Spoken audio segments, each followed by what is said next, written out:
No, well, thanks for joining. So, Yeah. why don't you do just a brief introduction of yourself, just since we're here on camera at the moment, and Uh, your background. Salim I founder and CEO of a company called Utilitize, with our mission to become IT as a utility is the goal. We've spent years and years in the IT cyberspace and figured out that IT still doesn't work. So the goal here is like, how do I make IT work? Okay. How do you make IT work? I love that. Yeah. Yeah. Perfect. That's a little bit high. Yeah. So you met Tim in the founder circle, Yeah. and which means that you've got some questions uh, about the journey into your role and founding your company. Like what are you seeing today as some of the big problems? I mean, this world is, for me, it's uncharted territories, right? As we spoke before we started, like I spent 12 years, I joined a company that was a startup, and then we helped grow that through different acquisitions, different organic growth, and then, IPOs and stuff. So got a lot of experience from that side of the house. But then when you start from zero in the time where right now, everything, if you could fathom it, you can make it. Right? It's a very cool time to be, building and delivering, but all at the same time, you've got to manage what else is going on. So True.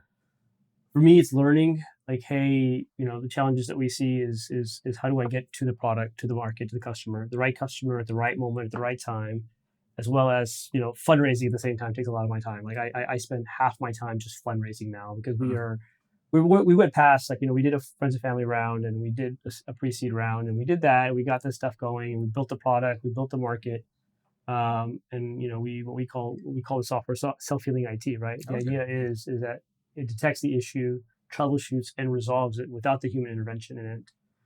So we trademarked it, patented it. It's we call it self-healing IT.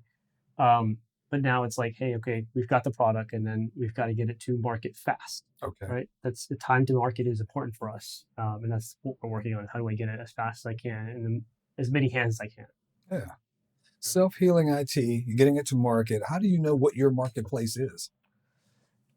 It evolves. Yeah. We started thinking about, like, one of the things that we talked about earlier in the startup circle, and for those that don't join the startup circle, we should plug there. Yeah. But we talked about, like, hey, we're not for everybody. Like, everybody talks about, hey, we're for everybody. One of our first slide decks was like, hey, we're not for everybody, All right? There's a box that we fit in, and we want to make sure that we are in that box. Okay. So for us, it's very much is like, we think we know what the market is, right? So we started off in saying, hey, look, who needs this problem first? And the first problem is the people that don't have somebody that's running IT. That's either they're startups, they're businesses, they're companies that have some sort of IT setup. Our first customer had like 7 different services: Google, Dropbox, Zoom, and Microsoft, and all these other things. And I'm like, wait, first you need to consolidate all that. That would be one thing. But outside of that, then who's managing all this? He's like, oh, I have an accidental IT manager, is what we named her. And that's not her job, but she's running it.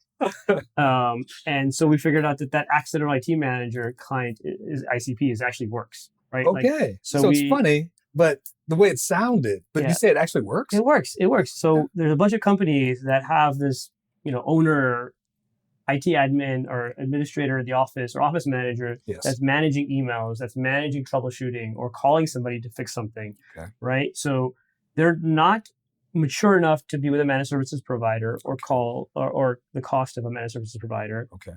But they also need these things in place. Right now, they're struggling, right? They're just trying to figure it out and just spending an enormous amount of money. We averaged about, if you took the cost per ticket that it costs for them to fix an issue and the time it takes, about an hour to 3 hours, depending on that, SMBs waste somewhere north of $200,000 a year on IT issues that our software could just solve. Okay. Interesting.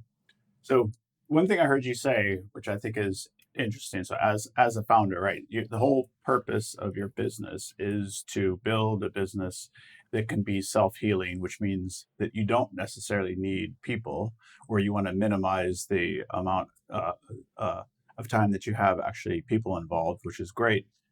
But what I find the contradiction is that, what did you say you're spending 50% of your time on right now? Fundraising, which means that you have to go meet with people. Yeah. Right. And so as a as a startup and founder, we're often very product focused, right? And it's like you got to build a product and develop a product. But at the end of the day, you still need to go out there and sell your product to people, right? And so, like, were you aware that that was going to take 50% of your time before you got started on this? No, and I don't think people think fundraising that far out, right? Like there's, you know, this whole schematics of fundraising is a whole different business. And as more and more founders I talk to, I'm blessed to have a huge network of people that I can just pick up the phone call and say, hey, look, hey, I've got this challenge, or hey, I'm going through this. Do you know anybody that's gone through this? And they're always going to help me connect me somebody, right? Like I just talked to somebody that raised, I think he raised $5 million on 12 slides, right? He didn't even have a product in market yet, right? And then now he's got a product, he's escalating, and he's giving me the tips of how the cap table was. Now, given that he already had an exit, right? He's a cybersecurity founder, CTO of a large company that had an exit, walked me through his model both times around. Like, hey, this is how I did the first time, this is how I did the second time, right? So I think learning that was different. But yeah, knowing that you're going to spend X amount of times fundraising and the cycles it's going to take is also different. But then also the dynamics, learning the dynamics of fundraising, right? Because fundraising in Texas, let's say fundraising in Houston, much different than fundraising in Austin. Okay. Fundraising in Texas, way different than fundraising in the Bay Area. And it's these dynamics that you have to figure out. Okay, hey, what do I want to do? Right? I've had people tell me that. I've had a founder that I met with. He's like, look, I raised my seed round in Texas, but then when it was time for Series A, I moved for a year to the Bay Area and raised a Series A in the Bay Area because it was easier, it was less stressful, it moved real fast. Versus here, it took me way too long to raise a Series A or a seed round. Okay. What enables you to be successful at that? Like, why, if fundraising is such a big a big piece of what you do? You mentioned that you're fortunate to know a lot of people, but just because you know a lot of people doesn't mean you're necessarily going to be good at fundraising. Right. Like, what is it? How is it? Okay, if you're speaking to a young entrepreneur, right, and you would advise them to say, it's cool that you've got a product, right, but you got to get out there to market, and you got to go, raise the capital and build this company. Like, what advice would you give to that person in terms of how to be successful in that realm? Yeah, that's tricky. Well, the problem is I'm not successful in it yet. Right. So I think we're learning as well. Right. I think so the truth of the answer is that we're still fundraising. Right. We launched seed round in January. So we're still learning and hitting the marks and missing the marks. And I've probably done 10 versions of my pitch deck. Right. And every time I have a conversation with somebody, or I get somebody that say, hey, I've done a really good job in fundraising, I take their content and then I try to revalorize mine and see, hey, what is the exact pitches that are landing with capital? So I think one is, I would tell them, is understand why you need the capital and create urgency around it, right? Like, why now, right? People forget that part. Like, that's a nice to have business, right? Like, what is the difference between nice to have a business or, hey, this business is going to be $1 billion hit, right? I think those are two different categories. And then understanding who you want to raise capital from, right? Are you going to go and get angels? Are you going to do a safe round? Are you going to do another safe round or a soft safe? Or are you going to give up price equity rounds? And understanding those metrics of like, what did that look like? What did it sound like? And then, are you going to go raise for VCs? And what does a VC have to do, right? I think a lot of people forget that I was, again, fortunate that I was able to consult with VCs beforehand, and then we've sold to private equity. So I understand the metrics of like, hey, just because a VC has funds doesn't mean you're going to be able to pitch it, right? They have to go back to their LPs and figure out, okay, what does the LP want? Yep. Right? And then build that funnel. And then, of course, they've got to, if they've got a $100 million fund, how much of that fund is committed? How much powder do they have?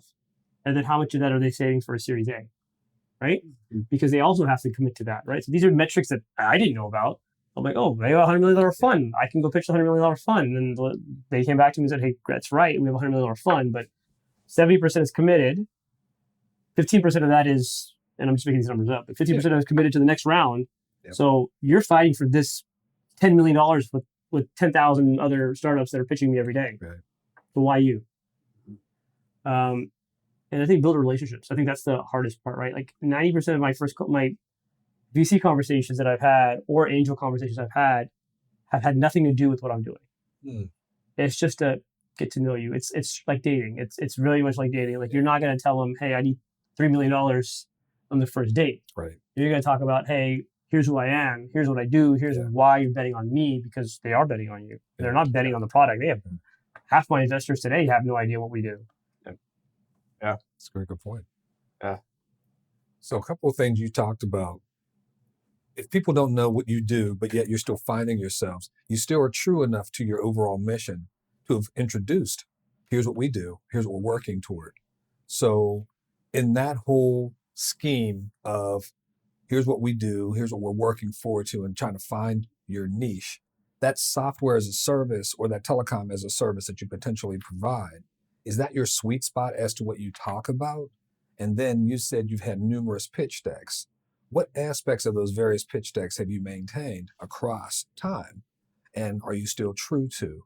Therefore, you look in the mirror and you know who you are and, keep it moving. Yeah. So the truth part about the SaaS is we're SaaS as a service, and we've always been fundamentally saying that, hey, we are a software company, right? Okay. That is pure to us. We don't change that model at all, right? The idea is like, hey, the belief that I have is a few beliefs in this space that I took this company with, right? One is, again, the idea we talked about earlier, like we're not for everybody. Yeah. There is a growing client. If a client is a business that's like, I'm comfortable here, I will have that conversation. I will educate them, but then I will walk away knowing that I'm going to get a no. Same thing with investors. I do this with investors all the time. I've had investors come to me and say, hey, I want in, because they either got FOMO or they've got inclined to be in this space. But then when I start explaining safe agreements and exits and how liquidation events happen, they are very, very confused. And they understand it at the end, but then I walk away saying, hey, look, I was the guy who explained this to you, so I'm not the one that's going to take the capital from you. Okay. Because now I feel like you feel obligated to do so, right? Yeah. And I don't want that. Yeah. Like, I want you to believe in what we're doing, not because I was the one that helped you explain this. So I usually say no to those situations and say, hey, and I've said multiple times no. So one is that. Like, I think that is it. Like, I think from a product standpoint and a go-to-market standpoint, I think the go-to-market is very clear for me. Mm-hmm. Is like, this is a simplified product with a simplified pricing model. I want to be B2B SaaS. If anybody's ever worked in that space or understands that space, knows that pricing, delivery, that whole experience is just a mess, right? Okay. I want you to be able to say, hey, I want this product. I want self-healing. I want IT to just work. I want it to be a utility. Yeah. I want to go to my site, utilitize.com, tell you I have 20 users and I want the self-healing user product. You will get a quote, you will get the price, and then you'll pay with the credit card. So that's the process. That's the process. You get in and then you pay a deposit. Well, today you pay a deposit because we handhold the onboarding. Okay. But we've built the model to say, hey, look, tomorrow I want you to be able to do this and be onboarding yourself. And you can onboard yourself within an hour. The whole UX experience has to be fundamentally done well. And I think that's very important to the team. And we've always been that to the beginning, right? Even the first pitch deck to the current pitch deck has always been, we're going to make this transparent and simple for the consumer, or the B2B in this case, right? And that's the consistency across the whole dating experience that you've had over all these numbers of times. Yep. Okay. My team knows that, the three things that we talk about all the time. And look, today in this environment, technology is no longer a constraint, right? You can mold and develop technology however you want. Yeah. So the thing I did, I was like, first and foremost, make it make sense. Okay. Make it simple. And make it make sense, make it simple, and I'm trying to lost my thought. It's all good. It happens. It's all good. If you make it simple and it makes sense, basic logic should follow a particular path, Yes. right? Yeah, that's the idea, right? Yeah. So in a previous conversation, Bryce, we talked about, and tell me how this relates to you, there's never been a better time to have problems. And there are so many options to solve problems. Would you agree with that statement? And is that something where you lean into that philosophy? And that's something that really carries you along, carries you forward? 100%. If you told me, it's fun, I tell this story all the time. Like, if you told me like 2 years ago that, hey, Salim, you're going to go do a startup and build your own company, I wasn't that guy. Okay. We had doubts? I just didn't think I had an idea enough that I could be so passionate about and execute in 10x. I was always a number two. I was the guy that you had the idea, I could take the idea and 10x you. Okay. I was a CMO. I led go to markets. I Yeah. led technology alliances. Like those are roles that I've had Okay. that I can take. Okay. But then this epiphany idea came again. The idea of what if IT just worked, right? Like that was a dinner over with friends, and the wife was like, "Hey, AI is great, Yeah. technology is great, but my laptop still doesn't work." And I'm like, "Oh, you're right. Like we still get 40,000 tickets Yeah. in the systems. Like why is that still an issue with all this technology?" So the idea came, but then the ability to do research, the ability to have this social network of people to say, "Hey, look, I'm going to talk to Tim. I'm going to talk to Tim. I've got a question, and there's a good chance Tim's going to answer me." Right? The ability of people being just accessible today, plus AI's ability to just give knowledge. Like if I have a question on cat tables, I have a whole chatbot about chat with the cat tail on it, right? Okay. But if I have an idea to go to market, hey, this product landed. Yeah. Okay, I got a customer. This issue worked. How do I scale this idea? I don't need a marketing team to go do that idea. I have one to do certain things, but I don't need the depth of that. I can go validate the test it real fast, and if it works, it works. If it fails, it fails, and we course correct. I love what you said a minute ago, that the casual conversation that you guys had over a meal is where some of the genesis of this came from. Yes. So that human touch balanced with the AI or the automation kind of intersected. Correct. Now there's an aspect that you find yourself with a technology that's self-running.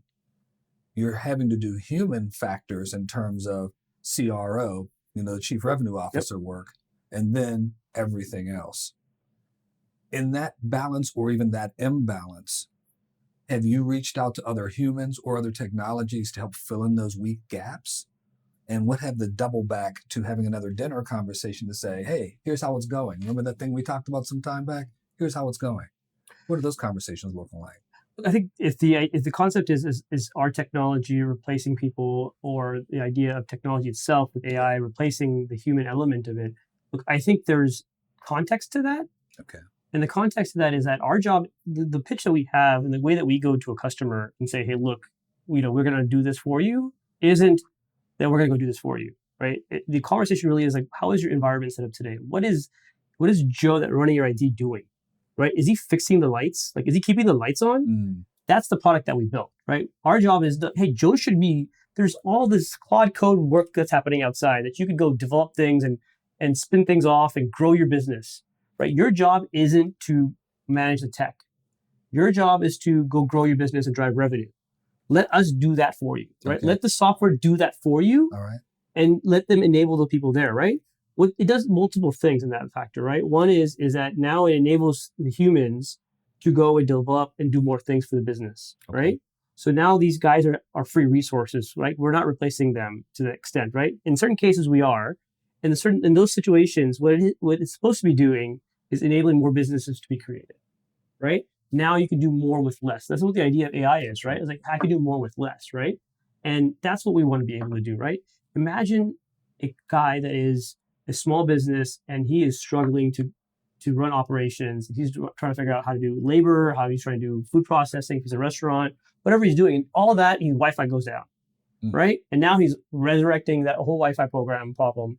But if he had something like our software, it was always working, right? So that stress is no longer So there. he can stay in his lane and not have to be distracted by other stuff. Yes, and now that he's got free time, he can go, oh, I can open a second location. I can open a third location. All I have to do is embed this extra technology. This part is done. Okay. And this is a managed services growth model that we just did with software, right? Okay. Managed services, we had clients that pitch as part of their onboarding. Right? We had a financial company, loan officing company, that would go acquire companies and then open up locations. And what they would say was like, hey, look, if you join our chain, you get all this tech with it, right? You get all these services with it, which enables you guys to do more, right? That was again, at that time, there was humans doing this work. Okay. Right? Now we're like, hey, okay, if I take that same model that these bigger companies are doing and enable the smaller companies that don't have these people, don't have the resources, don't have the cost structure for it, can this grow? So I think that's there, right? So we're not trying to get rid of humans. The idea here is very much enablement. Our business is based on enabling companies, enabling businesses and entrepreneurs to say, hey, look, can I go do something more, right? Okay.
All right, let me dive into Salim as a person, and what would you say is, we all have our strengths and weaknesses as individuals, but like what do you think is your superpower that you sort of bring to the table? And oftentimes our greatest superpower is also our greatest weakness at the same time, right? And so how would you sort of describe what sort of demons are you tackling on a day-to-day basis that you feel like you have to overcome He to laughed.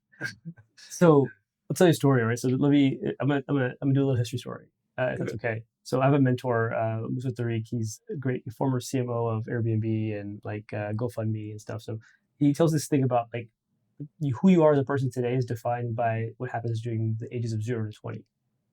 So I always tell a story about how I was 16, and in our community. So I'm part of the Islamic community. And in our community, they have these different organizations, and they're in charge about different things, right? So one of them is Youth and Sports Board. Okay. So at 16, they were like, "Hey, you should join the Youth and Sports Board." And I'm like, "I have no idea what that like." I was like, "What do you want me to do with Youth and Sports Board?" It's like, "Oh, just get the kids, get the youth involved." So three of these guys and myself, who are all now friends, like we've gotten married together, we've gotten kids together, like around the same Wow. time frame. We met during that time period, and we ran a sports tournament, a sports basketball league in San Antonio. First of its kind. We had no idea what we were doing, but we went in and said, "Hey, this is a good idea. We're just going to dive in and go do it." And we hired refs, we got teams involved. It was self-funded. It happened that way, right? And from that on, that tournament has now become this international tournament that happens every year, every 4 years. Fantastic. It's grown to different aspects of it, right? There's now Okay. multiple sports. We've had a national sports tournament. We've had a North American sports tournament. We've had them in Dubai. We've had them in Kenya, all over the place. So Fantastic. this has just evolved, right? From Yeah. that point. Fast forward to when I joined my last company, we were a $20 million IT shop, and we grew really fast, right? And at that point, at one point we IPO'd, and the board member told me 1+1 = 3. I'm like, "No, it doesn't." He's like, "Yeah, it does. Go figure it out." And then I went to and got my MBA. I got my executive MBA at A&M and figured out like all multiples and how all that stuff works. Like I understand how that executive level of publicly traded companies happen. To answer the question is I'm the guy that figures shit out. Okay. Right? I just dive in and I go in and I'm like, okay, when I get obsessed with something, I'm just in it the whole time, right? When I told my wife that I was going to quit a 6-figure job and say, "Hey, I'm going to go do this," she's like, "You're crazy." But then she saw my obsession.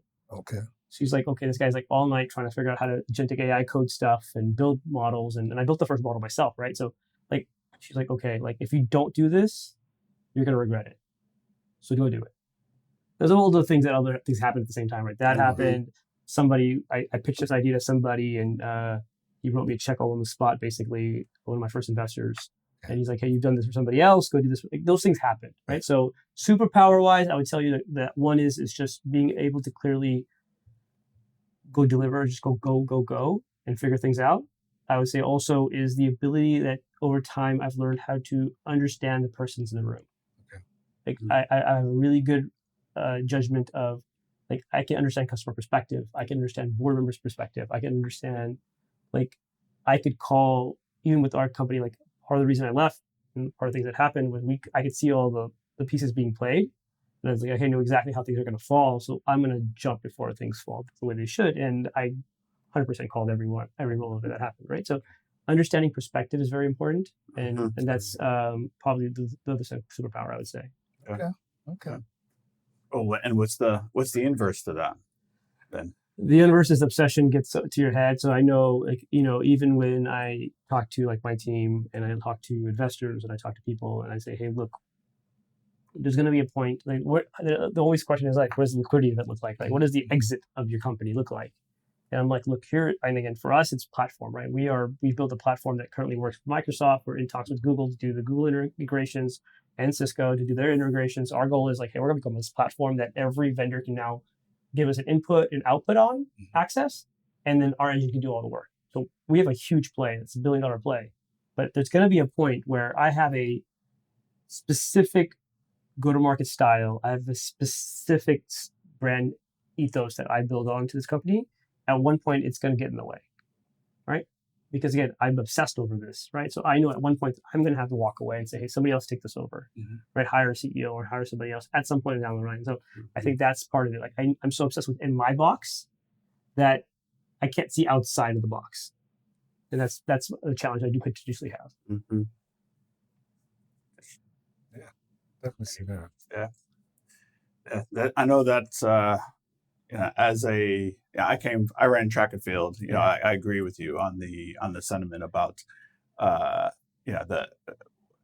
0 to 20 are the key for, and it's funny, I just with my wife just the other day, we had a little mini argument about, she was like, no, I looked it up, it says the formative years are 0 to 8 or something. I was like, hey, it's important that you get a hug every now and then when you're 6 years old. That is important. But I feel like as our true formative years, I think, are probably 8 to 20, right? Those are the years where we are coming into our own and forming our own opinions and our identities. Like, we have explicit memories about what happened in those. We don't remember what happened prior to that, right? And so there's this sense of independence and achieving something in those years between 8 and 20, where you achieve something and you feel some sense of agency over the achievement that you achieved, right? And as coming from a track background, right? I ran cross country and the mile. Like, if I don't win the race, there's no one else to blame but me, right? I'm the only person. Like, if you're playing a team sport, it's like, I pass you the ball, you didn't hit the shot. It was a great pass, but you didn't hit the shot, right? So there's always, in a team sport, there's always someone else to sort of blame. But in track, there's no one else to blame. It's like, I'm the only one who's put one foot in front of the other, right? And I feel, from my perspective, I think that is very formative for me, because I have developed this extreme sense of independence. Like, when the going gets tough, there's no one else to rely on but myself, right? That's like, and I have a tendency, when I get under stress, I'll push everybody out. And I was just like, fine, if no one else is going to take it, I'll take it myself. Right. And I know that I can depend on myself. I don't know that I can depend on anybody else. Right. And that has, I think, in a sense, has served me pretty well. But on the other hand, the inverse to that is, you have to rely on other people. Like, especially as we get older, I think we realize the dependency on other people, and how important that is. Like, nobody achieves anything entirely by themselves, right? Like, everybody has to rely on somebody else, and so I don't know, speak to some of that. And so, and it sounds like you've had, in sports, and you might have some thoughts around. No, I think you're right on, right? I think I'm trying to think of the saying, right? If you want to go fast, go alone. But if you want to go far, go together. Right. And I think that's the idea, is that you've got to go and over time find the right look. Everybody has missteps and people, and I think having the right people around you to be in the vision, in the story, and in the sports, like, if you look at the sports environment, teams, right? Like, you have to play on the same team. If the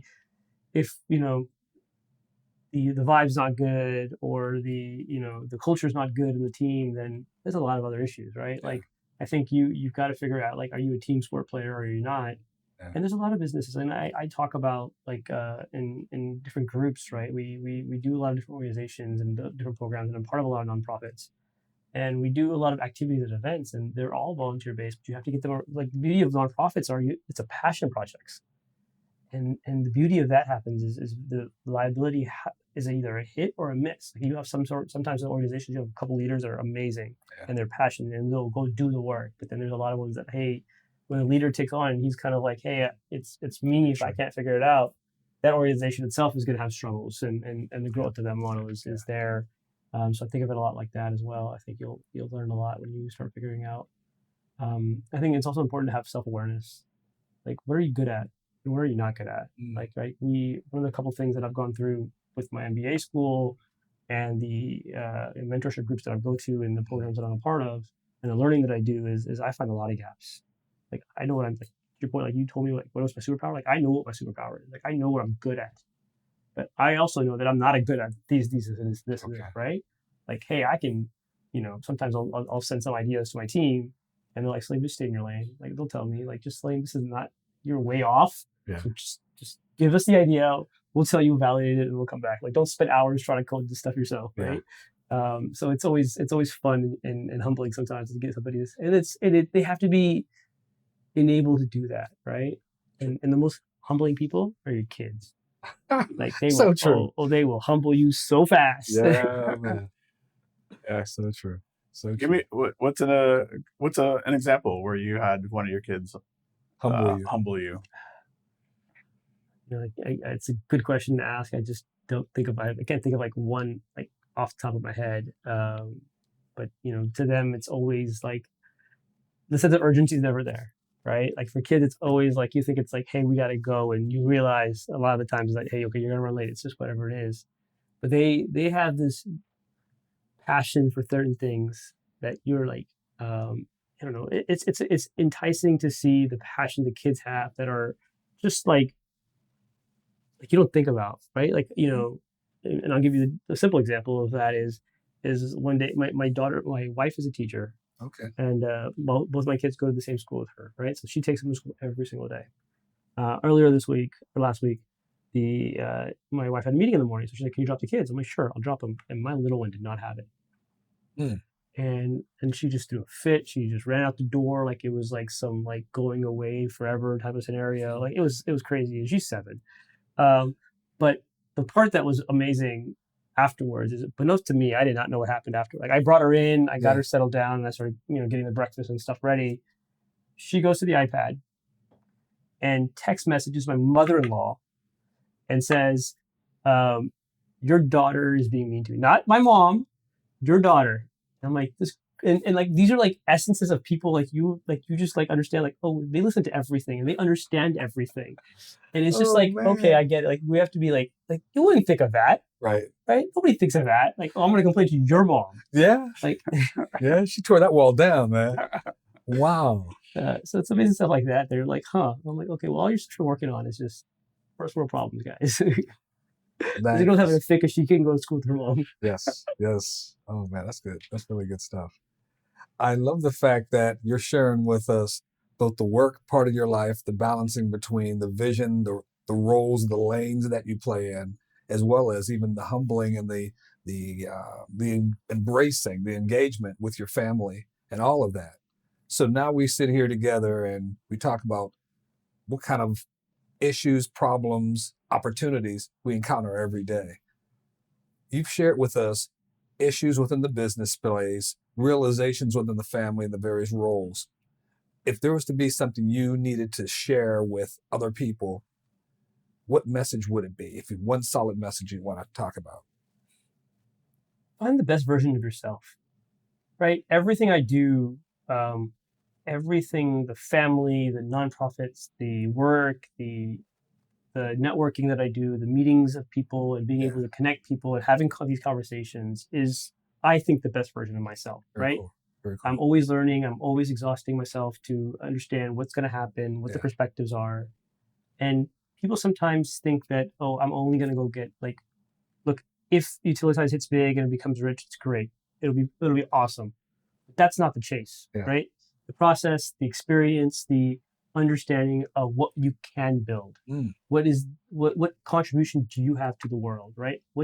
I didn't, and if you follow me online, you'll see every Tuesday I post a video. Okay. I talk about, the startup world, of course. Like I talk about the things that I'm going through, the things that we've done as a company, we're updating, and I do it every Tuesday. And I did it ever since I left my last company, like every Tuesday for the last, I don't know how many months. I've maybe missed a few, but at least for a year, we've been almost a year now. We've been doing it, right? Content, yeah. And the idea is that I didn't learn this all of myself. Somebody sat down with me, somebody mentored me, somebody had a conversation with me, somebody gave me an opportunity to go try something. Somebody gave me an opportunity to do something. And these are things that I've learned to become my best version, right? I went to school because that was the best version of myself. I went to MBA school because it was the best version of myself. I needed it. It's not for everybody. Yeah. So I tell people to be the best version of yourself. Yeah. What is that best version? It's really good. Yeah. Be the best version of yourself. I think that's really powerful. because it creates a self-awareness, a desire to have more self-awareness. And also, as you already described, you're aware and you're interacting with other people to get engage. How is this coming across? But also you're listening to them. You're a great active listener, I can tell from the various stories you've shared with us today about here's what they said, or hey, you should be doing this. I know this is your lane. And you really listened and you asked, engaged a few things, but got back aligned and then made sure these things work. By being nimble in that type of feedback interactively, you've also demonstrated that in the professional world, as well as probably in your family life, that adjustment, that nimbleness is something that is second nature to you now? I would agree, right? I think sometimes people try to separate the two or three things that they do, right? Work, life, like work, home, life, all these different separations. Yeah. To me, it's all one. I don't separate anything, right? I am very excessive with my inbox, and I'm inbox zero. I read every email that comes through, but I know that between the moment the kids get home till about dinner time, like my phone is on the side. Like I will forcefully leave it alone because if I see it, I'll do something. Okay. But I'll forcefully leave it alone because this is their time, right? But I know that if somebody calls me during a work thing, then the family knows that Salim is going to go step out and he's going to do his thing and he's come back. But I think it all has to blend together because that work is part of your life, family is part of your life. Yeah. Your activities are like I'm an early morning workout guy. I go to the gym at 5 a.m, right? And the part of that reason is it's when the world is quiet, right? Kids are asleep. Yeah. Nobody's asking me for something. There's no emails going off. There's no text messages going off. So for between 5 and 6:30 or 6, I can put on some headphones, listen to a storybook, or listen to a book, listen to a podcast, listen to some music, whatever I would decide that day, and just go. That's great. But it's all that has to fit together, Yeah. right? It's not like, oh, I have to make time for this or make time for that. You have to use it as your ethos, and that becomes kind of the best version of yourself. Like this is part of my ethos. So I don't usually separate things. I think they all blend together very well. And I think people need to find that rhythm. That's very cool. And then you brought it back to one, which was finding the best version of yourself. That's exceptional, man. This is great talking to you and getting to know you better. And now I will better appreciate and respect what you bring to the table every time we talk, but also who you are as a person. This is fantastic, man. Appreciate the opportunity. Let me ask one more. Yeah. The word. It's funny when we were talking about the Queen's Gambit, Yeah. and I was talking about vocabulary. I brought up vocabulary. It's like I knew the word. It's just certain words are in your core Rolodex of words that you access frequently. There's other words that you know, but you just never use them. And then there's other words you just don't know, right? But ethos is a word that I know, I just don't use it. What does ethos mean to you? Ethos to me is best way I do describe ethos is everything you plus your surroundings and the interaction and the connectivity that's around it.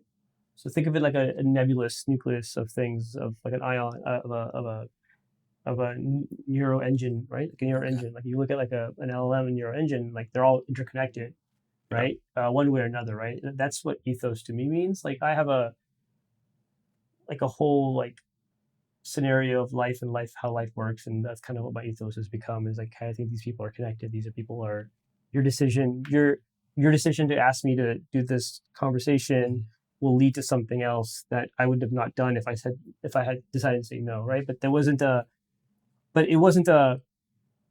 God saying that, hey, go talk to Tim. Yeah. It was, hey, I ran into Tim 10 times. Tim is like, hey, you should do this with me. Yeah. I'm like, yeah, let's go do it, right? Like those are things that played into the ethos of how this decision was made, right? So that to me is ethos. Every version has a different ethos, but that's kind of my scenario of things. And rarely do I say no to things because I don't know what it'll lead to. And if anybody ever wants, they are always like, if you can go to my LinkedIn, you can hit my portfolio. You can go to my website, giwala.org, my personal website. There's a meeting calendar right there. Okay. And you can click the link and you can book a meeting with me and I will take it and we'll have a conversation. And sometimes I will get the craziest things and then I will figure out like, oh, this is amazing.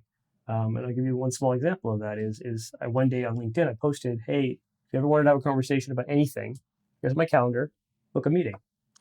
And this kid books a meeting and he wants to talk about in his comments. He writes, "I want to talk about becoming an astronaut. I want to I want to do space." Wow. I'm like, okay, this kid's gonna just waste my time. Like I listen to some random kid that has some obnoxious idea.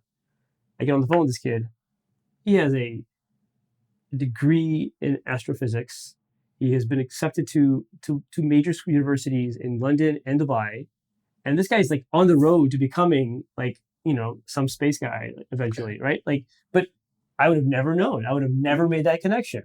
Okay. And again, I saw it come through as like, okay, this is going to just be a waste of my time. It turns out like this guy was like really on it, and he was just trying to get general advice and guidance of like, hey, somebody who's gone through these process, like gone through not that process, but and I have a friend at NASA, and I connected him to her, and it was cool.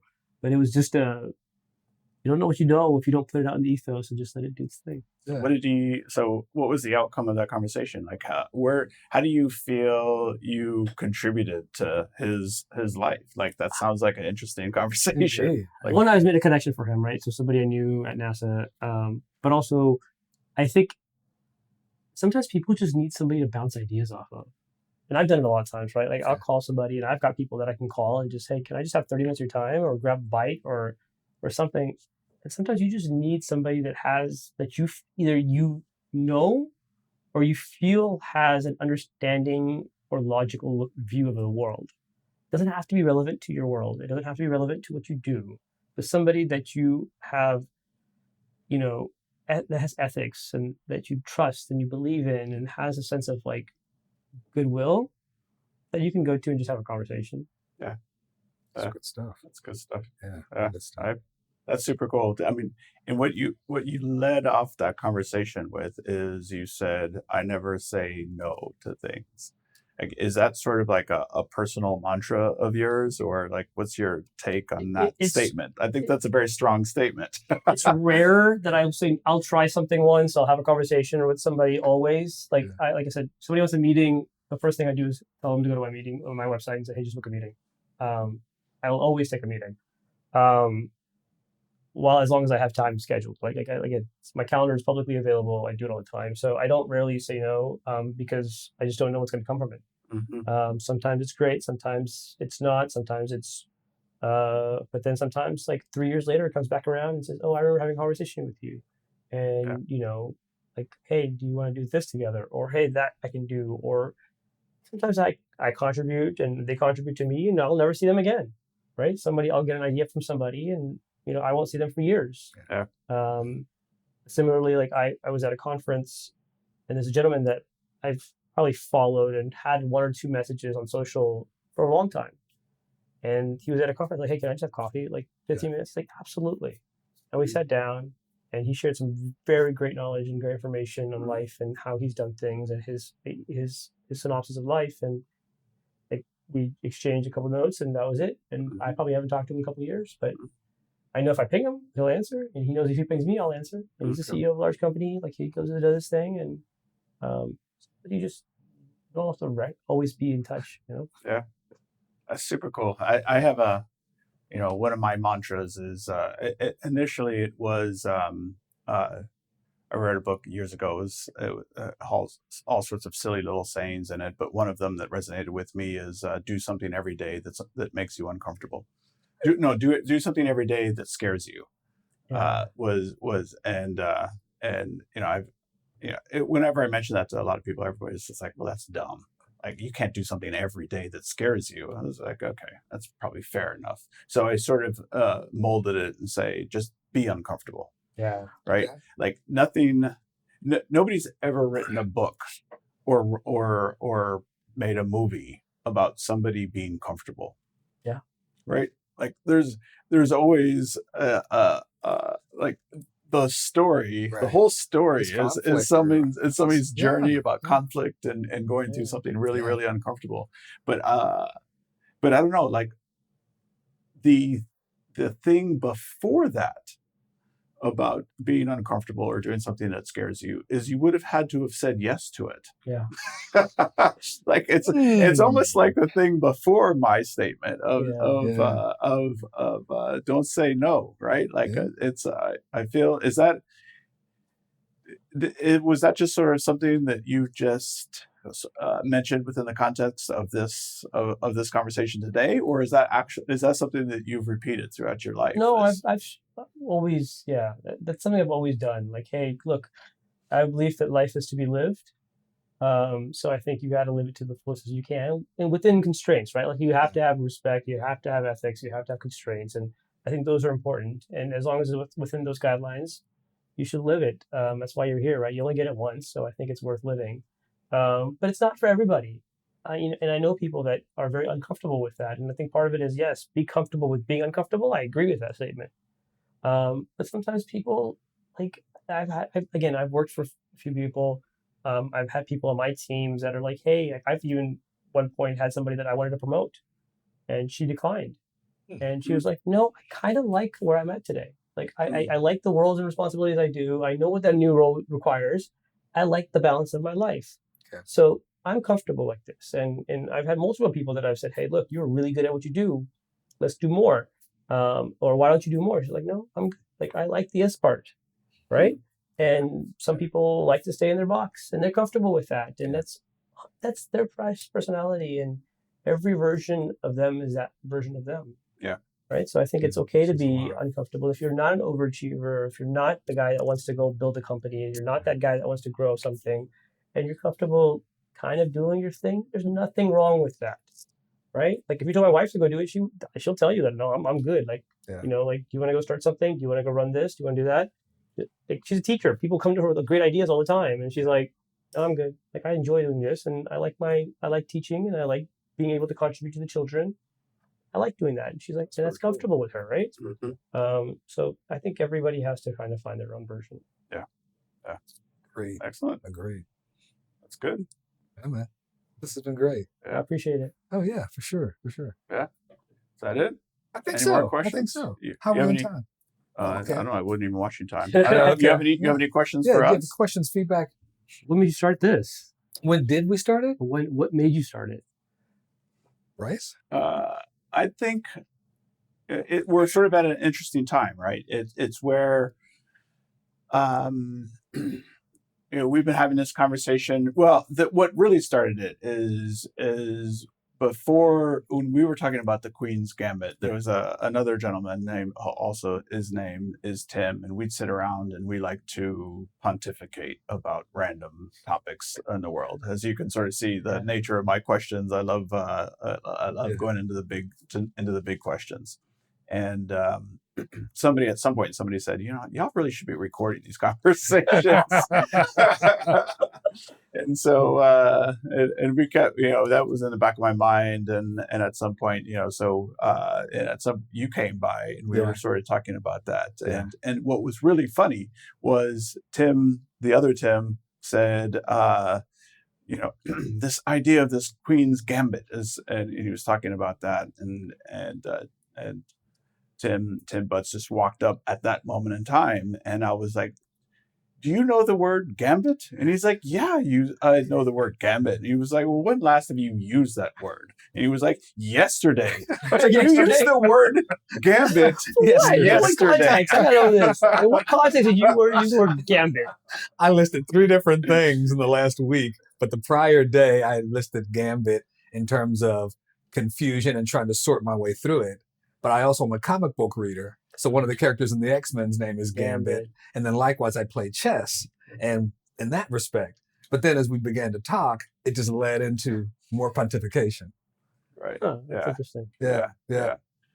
So it was just, so we enjoy having conversations, talking about some of the bigger things. I think, one of the words that you used a minute ago was process, right? Yeah. What is your process, right? And I think, one of the company that I have is MesoConnect, and part of the meaning of that is how do we connect the vision or strategy down to execution, right? And I think a lot of companies don't do that part very well. Yeah. A lot of companies do a great job of coming up with visions and strategies, and then they're very good at executing on stuff. But companies are not very good at connecting, are we executing on the vision, right? And following through. And so in deriving that idea about MesoConnect, and I've just the whole idea of connecting the things in the middle, just the general theme of connecting things in the middle,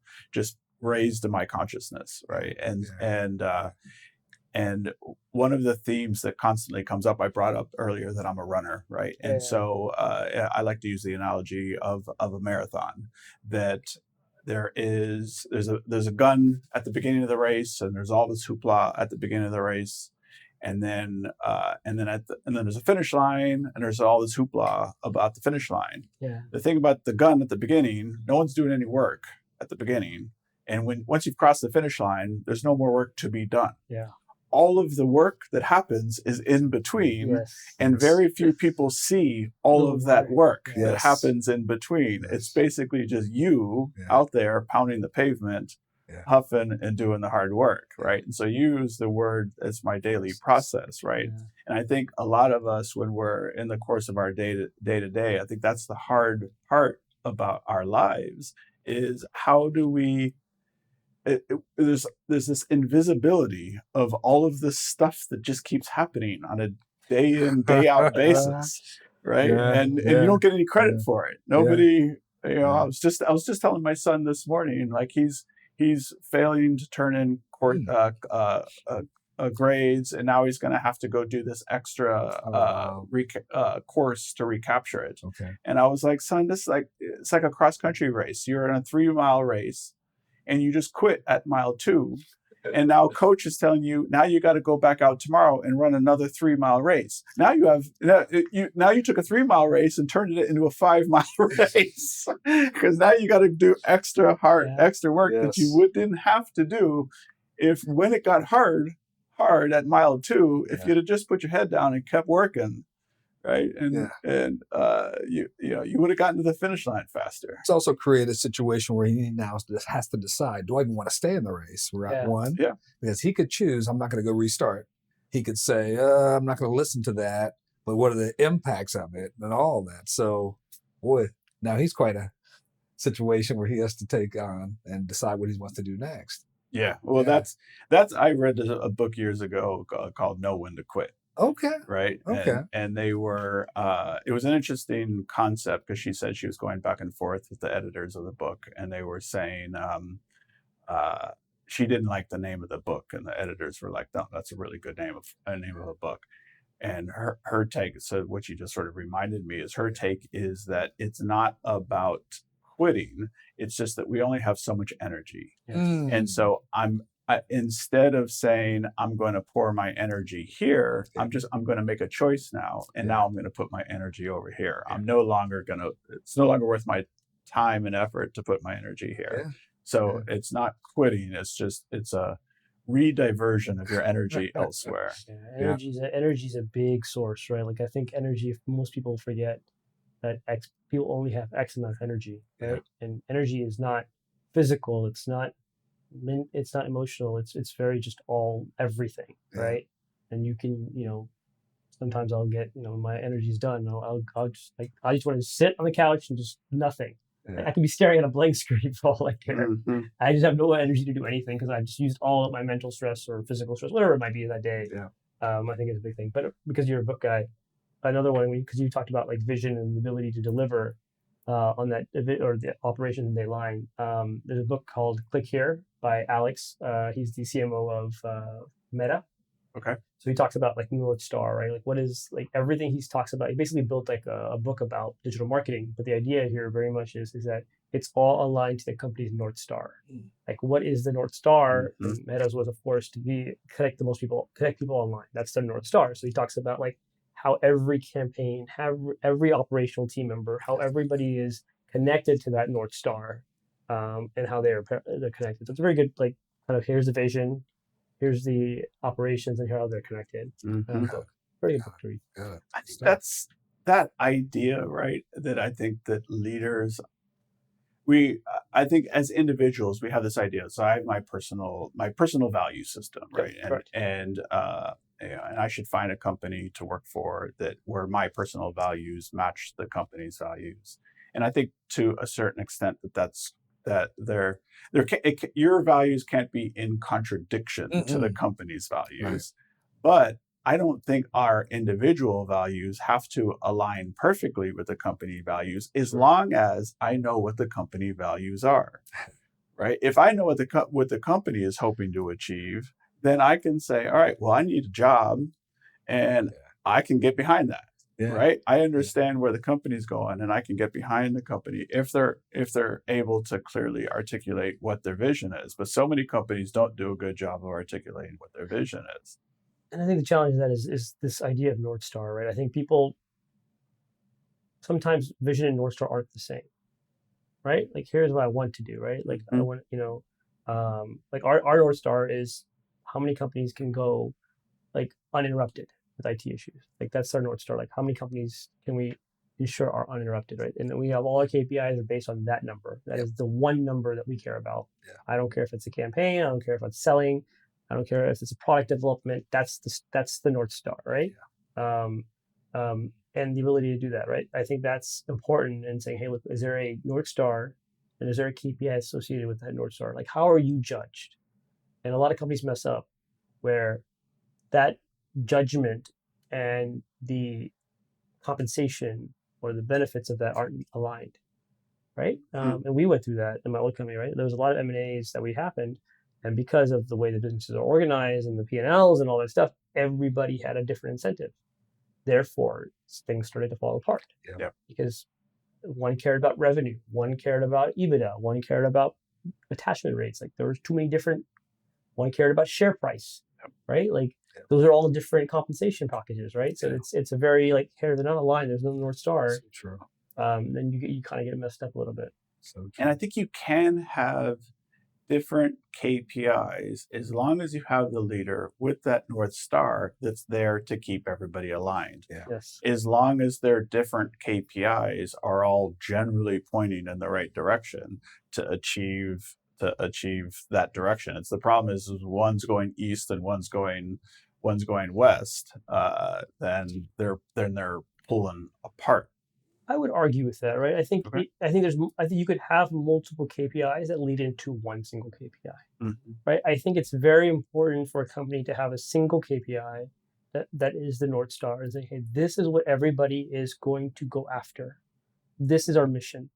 Go here, and this is how you're measured, right? And then have multiple different factors that have KPIs within them. Those are different, right? Yep. But if your KPI is to drive revenue, and my KPI is to drive EBITDA, and this person's the product guys is to drive, let's call it uninterrupted companies, right? Okay. Right? Now we're all chasing after different things, right? And the way to go to market for those are all different, right? But if I'm telling you that, hey, I don't care about how much money we make, right?